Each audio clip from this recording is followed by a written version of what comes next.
Welcome back to Just Jump. We got Deadpool in Comic-Con. Dude, this is like, this is what I live for. Nerds. I am the nerd. Well, actually, that's not true. We have an army. There's an army of nerds. Revenge of the Nerds happened this week. What are they getting revenge on? I don't know. I never actually saw that movie. Neither did I. But it's a funny title. Deadpool and Wolverine, we saw it today. I guess we'll preface it with there will be spoilers in this. Dude, so much fun. Like, just your overall vibe as soon as you left. Like, how'd you feel? I want to watch it again. Yeah. It's one of those movies that I think I want to see in theaters Although, again. Universal City Walk, where's the popcorn bucket? Yeah. Like, come on. The Deadpool popcorn bucket was not there, and we're there. This is technically opening weekend. Yeah, monstrous L on me, though, for not getting butter.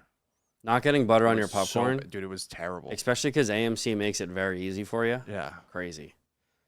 You still, like, I noticed when there was popcorn still in the bucket, I was like, this guy's not him right now. No, it was just not. It was not good. Also, I was like, why was everyone yelling at us about hot food only? And then I walk up to try to get a hot dog, and the guy's like, no, we don't have them right now. I'm like, you just defeated the purpose of me waiting in line for hot food. Yeah, it's tough. They just kept yelling at me. I'm like, you know what? I'm getting shitty popcorn. Sorry.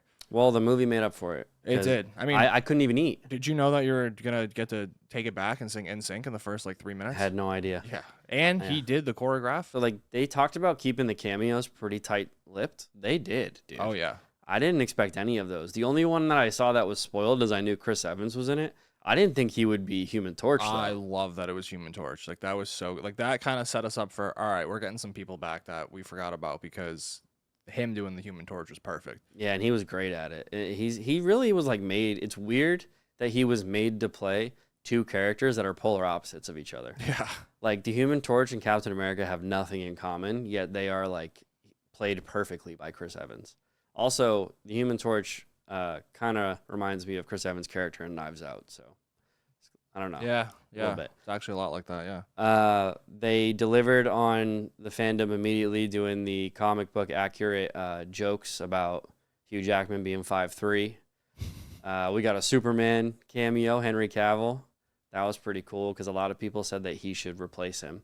So I guess he did open the door for that one day. It's like we won't ruin it for you here. Just come across the street. Oh, that was so good. And the amount of people that aren't going to understand that, because if we live right next to it, so we know he's literally talking about, like, Disney is right down the street from Warner Brothers.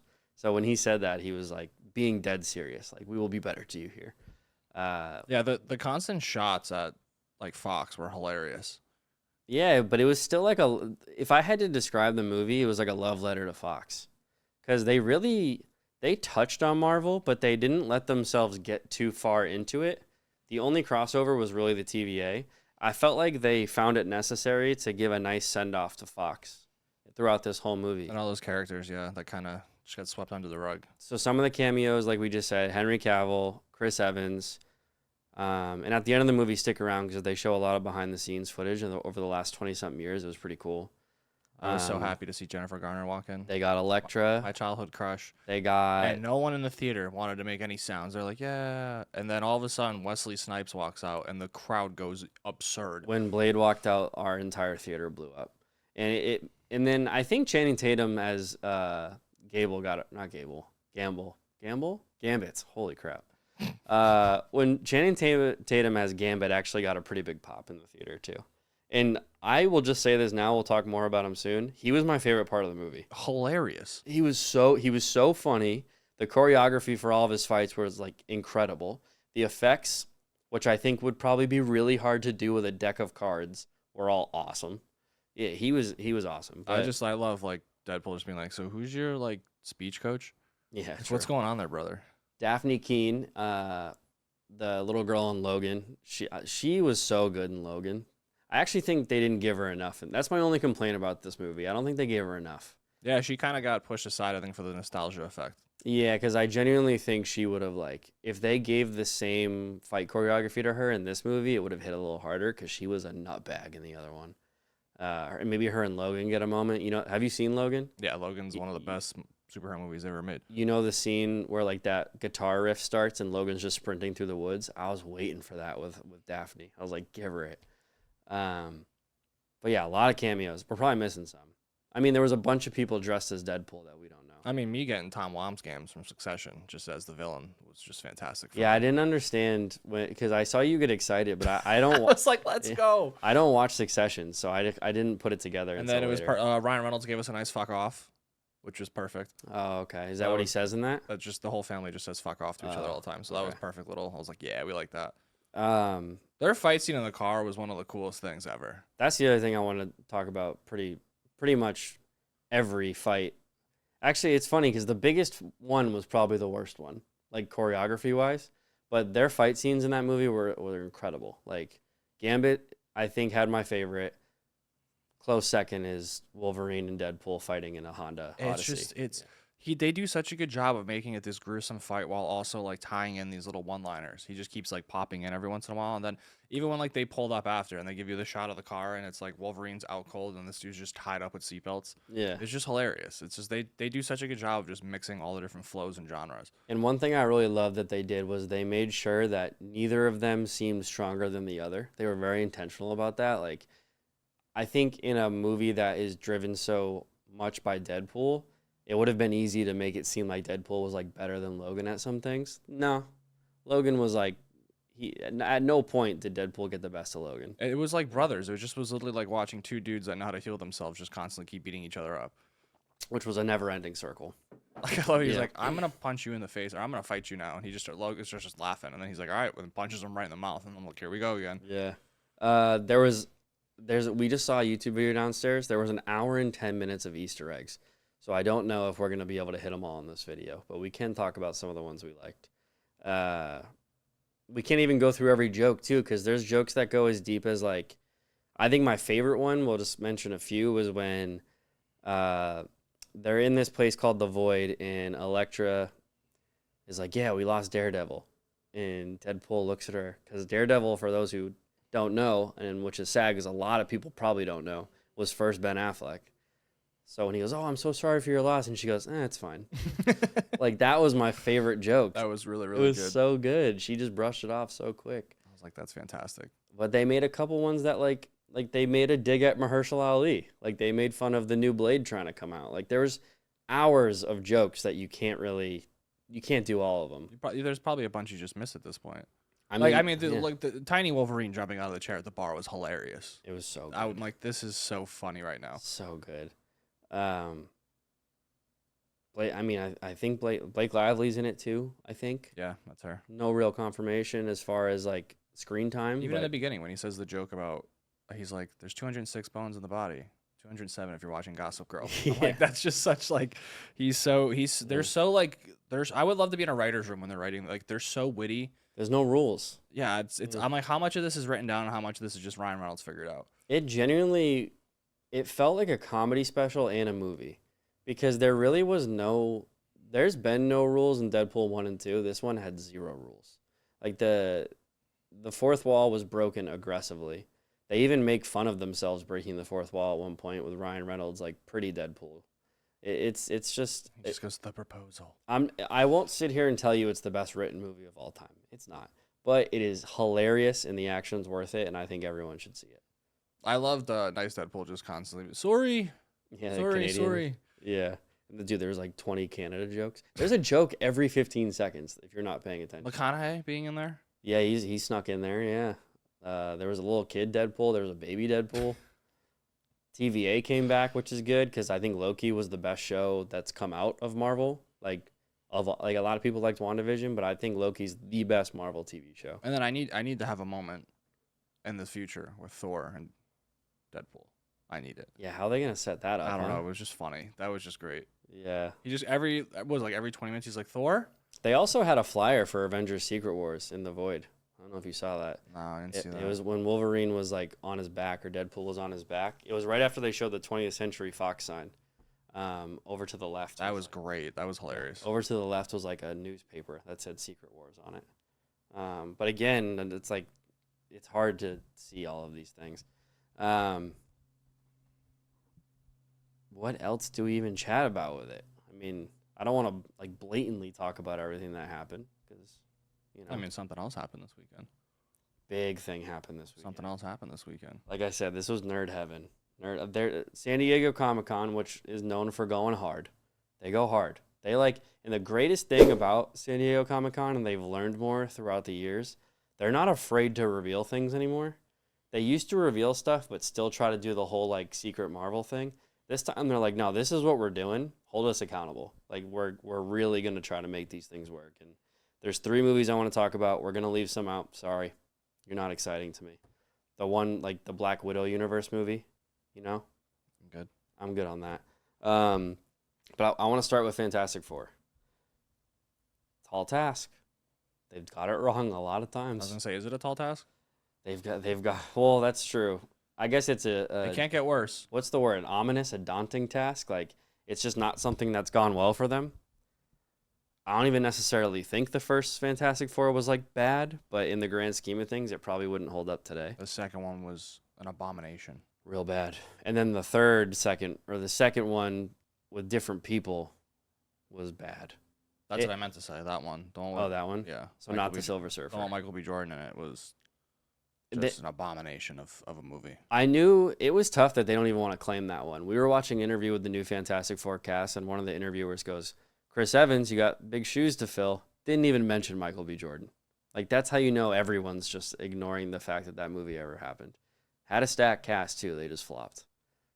That's tough. I hate to see it. Now, Fantastic Four, one of the oldest lineage of comics. It has a ton to go off of. It has the coolest villains. Doctor Doom is like him, dude. That is a cool villain. So I'm glad they're going in that direction. And they needed to do something different than like Endgame. So they need to use characters that aren't what we've seen for a long time. Yeah, we need a nice little reboot. Now, do you like the cast for Fantastic Four? What is going on with my eyeballs right now? We got Pedro Pascal, We got Cousin, Vanessa Kirby, Joe, I forget his name, but he's in Stranger Things. I think he's going to be a fantastic Human Torch. Yeah, something about him. He has a vibe of where it's. Have you seen Stranger Things? No.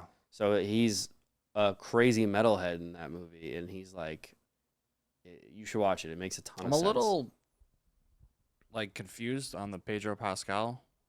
Yeah, I didn't Doesn't like fully fit well. I mean, he's great, Mm. but I don't know. I just did that was a weird one for me. I was like, I didn't really get the look that they were going for with that one, but then I heard that's what it kind of looks more like in the comics. But Yeah, he's supposed to be a little nerdy. Pedro Pascal does have. I mean, everyone's been calling him Daddy for the last few years. Now he's nerdy. Well, that's the thing that's tough because he's got like this very masculine energy around him, like The Last of Us. He in Game of Thrones, he's like, well, he's not masculine per se, but he's an insane warrior. Okay. So it'll be interesting to try to make him like super geeky. I don't know, because the guy's a scientist. He's playing Reed Richards, who's like the definition of a nerd. So we'll see. They're going in a direction where there's no origin story, which I also think is smart. We've seen it enough times at this point. Yeah, we don't have to dumb it down for us. Yeah, we get it. We know what happened. Just allude to it a little bit in the movie, like similar to Tom Holland's Spider-Man. You know, we didn't need to see how that happened. Did anything else happen regarding the Fantastic Four movie? Now, this is interesting, actually.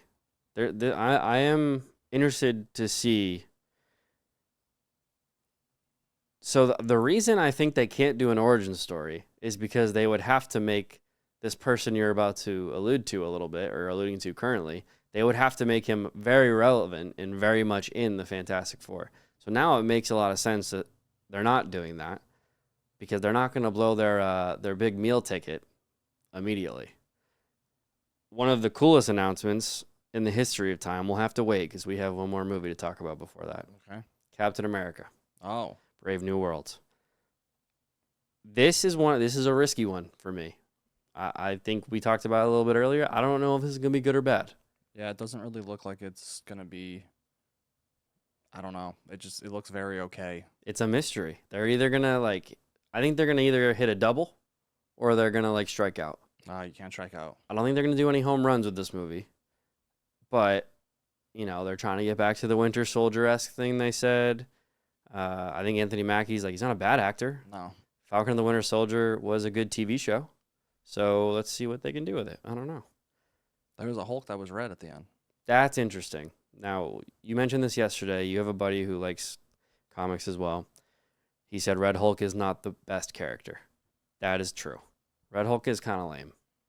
But there is probably a whole subsect of comic book fans who's really excited to see Red Hulk. So we'll see. Oh, I bet. Yeah.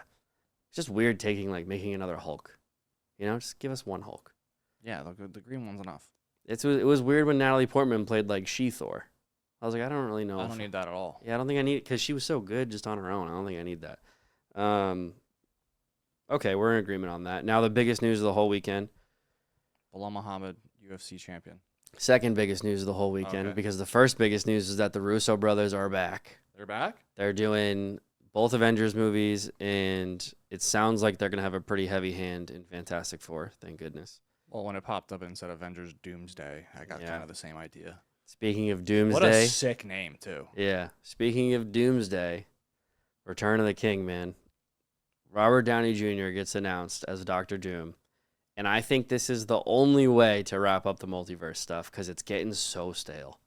Like, I think they talked about it in Deadpool for like 20 minutes today. That was amazing. The multiverse thing everyone kind of hates. So the only way to do it and the only way to end it is how it all started. And that's with Robert Downey Jr. And I thought that was great. Such a cool moment. I was a little bummed out that we weren't getting the wishfulness of Cillian Murphy. But if there was a way to make everything okay, this is perfect. I never saw it. Like, I like Cillian Murphy. I just don't. I think Christopher Nolan kind of knew it, too, when he made him the character he did in Batman. Because I think he tried to be the Joker and Batman, and he didn't get it both times. I just don't know if that's Cillian Murphy's, lane. I don't know if he's, evil, loud, aggressive, villain guy. Peaky Blinders. Yeah, but that's not him either. I don't know. It's... Because technically he's not. He's like an anti-hero. It's like Soprano, Yeah. But I just don't see him as Dr. Doom. I know the internet did. But sound off in the comments. Yeah. But RDJ, I mean, is this perfect? Because there's so many cool little angles you can go with now. Like, what is the first meeting between him and Spider-Man going to look like? Or with Falcon, or anyone who was in the previous world. Like, they're going to look at this guy and be like... The correlation of just characters between Dr. Doom and Iron Man are already very similar. Yeah, it works. It makes a lot of sense. And that's the only reason the Russos came back. They're like, we have one idea and we'll only do it if he says yes. And then Kevin Feige was like, here's my checkbook. Write whatever number you need in there. It's like, I got my Oscar. I can come back. Yeah, dude, literally. I think a buddy of ours earlier was talking about how he did everything he needed to do. He did a few movies that flopped. He figured out an Oscar. And now he's like, let me just get paid $20 million to hang out with my friends. That's awesome. That's probably on the shorter side. Yeah. Yeah. And he gets to do it all in a warehouse. They don't really film they don't do a ton of scenes in cities or around the world, And something tells me he won't really have a big role in the Fantastic Four. It'll be at the end. Yeah. Yeah. And that's what we were getting at. I don't think you can't tell an origin story without Dr. Doom. So that's probably why they're not doing an origin story. So they were just like, yeah, you know what? We'll bring him in later. Put our own spin zone on this. I love it. I think anyone who's complaining of it online, you're dumb. The Russos don't come back, and RDJ doesn't come back if they aren't going to fix this whole thing. Yeah, it's going to... They know what they're doing. The boys know what they're doing. Yeah. I don't know if you guys caught that from the decade of movies we got. Yeah.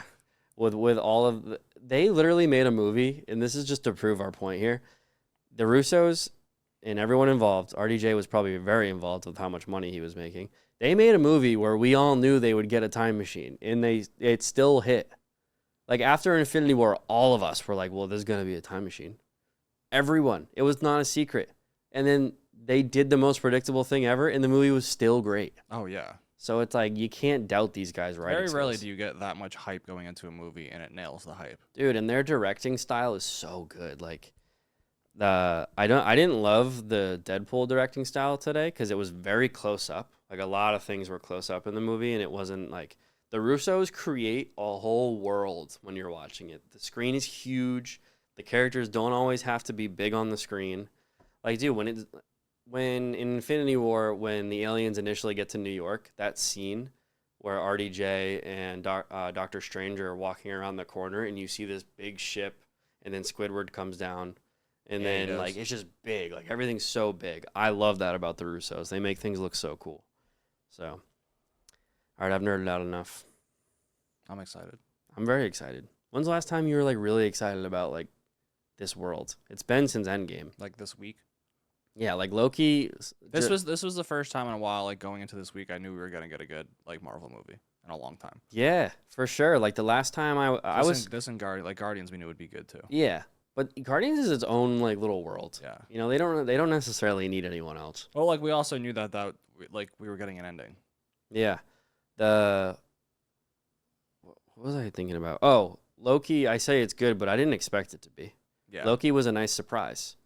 This like I expected. Loki's to be good. fantastic too. So It's not even good. like good. It's fantastic. It's such a good show. I mean, they just made an entire Deadpool movie based off of a premise that was created in Loki. Yeah. So I mean, clearly they did something right.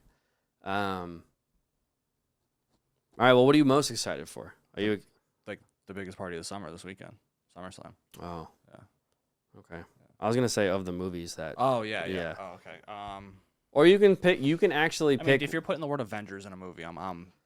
Here, I'll ask you a better question then. What aspect are you most excited for? So the example I gave was like the first time Tom Holland, Spider-Man, and RDJ meet like face to face. That's pretty good. That could be your answer. That's fine. pretty good. But there's a few things I'm excited Well, about. I've already talked about it. My most excited, looking forward to thing is to see Thor and Deadpool on screen together. Yeah, that's true. They got to hit home with If that. anyone can like match the comedic chops of that movie, can we get like Ragnarok Thor, not Love and Thunder Thor, because that wasn't good at all. True. They're making another Thor, aren't they? I think he wanted to like. He said he wants to make another one. He want clean the palette. Yeah, he wants to apologize basically. Actually, this is the perfect way to end this. We started with Deadpool. We're ending with Avengers in the future. Do we think that Deadpool becomes like a part of the Avengers world, or do you think it stays separate? Because I don't think like Thor doesn't necessarily need to see him in the Avengers universe. No, they could just pop in. Like, you're gonna tell me you don't want to watch like Thor and Wolverine just slugging some beers at the bar? Yeah, and also there's different. Give me drunk Thor yeah. back. Like, we want fat Thor. We don't want built up Thor. In Deadpool's world has a Thor, so it doesn't necessarily need to happen in the sacred timeline. No, I don't mean, like, I think Deadpool's such a big thing that I don't really think I need it in the Avengers. I don't know if it would work. No, it doesn't make any. It wouldn't. They'd have to make rated R. Yeah, you can't, and also because I don't want to water down Deadpool. And Deadpool also exists like if he showed up like so the MCU or the sacred timeline exists as a storytelling thing, right? Like with Deadpool, we know it's Ryan Reynolds. Like we know he's gonna make jokes about his wife. We know he's gonna like sneak wreck some stuff in there. Like we know that and we're okay with that. I don't know if it works like if they're fighting Doctor Doom. Or what if they just kind of maybe they do another X-Men movie now? That'd be awesome. I'd be like maybe him and Logan create like a new X-Men. Yeah, X-Force. Oh, there you go. Name it X-Force. I love. We got to talk about one more thing with Deadpool. The fact that Peter showed up and everyone was stoked. Oh, they were like, oh, dude, every Deadpool is a Peter. Yeah, dude, they stopped fighting.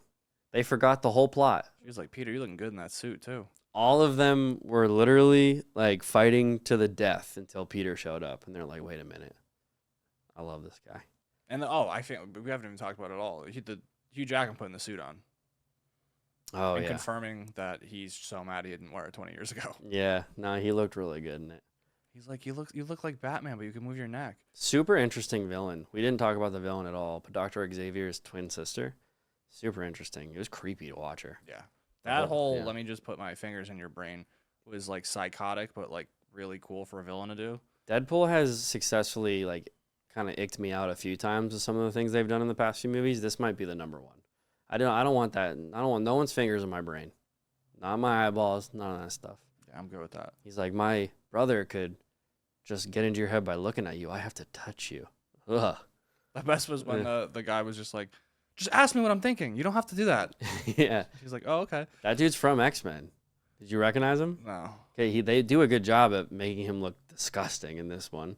But that dude with the fire is one of the main like people who flip an X-Men. It's a kid that leaves the school and goes to Magneto's little hood. Interesting stuff. Hood. Yeah. Magneto would have been fire. What's one cameo you wish happened? Because I was pretty excited if that Taylor Swift thing was true. I had to see how. I was like, if you're gonna make this work for everyone, I need to see how. I don't know. I think I was pretty happy with it because like Green Lantern wouldn't have made any sense. Nah. It's a whole different thing. But like if they did some kind of joke of like everyone kind of popping in at that point. Yeah, I don't think they ever would have like. I was surprised that DC allowed it the first time. Yeah. I don't think they would have allowed it again. Yeah, I think probably the Taylor Swift one because I just didn't see a world in which that would work. Even if they did get Ben Affleck. Dude, I want to be a fly on the wall for that phone call because he called him. Oh, for sure. Ryan Reynolds definitely called him and was like, "Will you like die on screen for me real quick?" And I bet you Ben's cool. I bet you part of him was like, I want to, but like he kind of swore off those type of movies. Is Jennifer gonna be there? Yeah, maybe he has to stick to it, because he did say Maybe J-Lo said no. Maybe that's what started their problems. Yeah. Well, no. Yeah. A lot of things. It's been on for a while. Yeah. And then what was the other one? Oh, when I saw the trailer where he was doing the fake Spider-Man thing, I was really hoping Spider-Man showed up. Oh, yeah. When he did that, I was like, uh-oh, what's he doing right now? Like, it would have been really funny if, like, it wasn't Tom Holland. Like, if it was Garfield and he was like, ooh, no. I don't want anything to do with this. Tobey Maguire is just, like, drinking. He would have fit the vibe really well if it was Andrew Garfield. Yeah. Yeah. And I said this on the way out of the movie. My favorite part of No Way Home was Andrew Garfield. My favorite part of this movie was Channing Tatum. Never thought I'd say those words. That he was fantastic. He was very, very funny. Yeah. He has a movie out right now that Elise wants to see, and I'm like, it's not going to be good. Oh, it looks terrible. And in the same breath, on the same week, I can say with full confidence he was my favorite part of this movie. So, all right, guys. We're off. We're done with the nerd session. I wish we weren't. I could do this all day. Nerd out. Captain America. I could do this all day. Yeah, we know.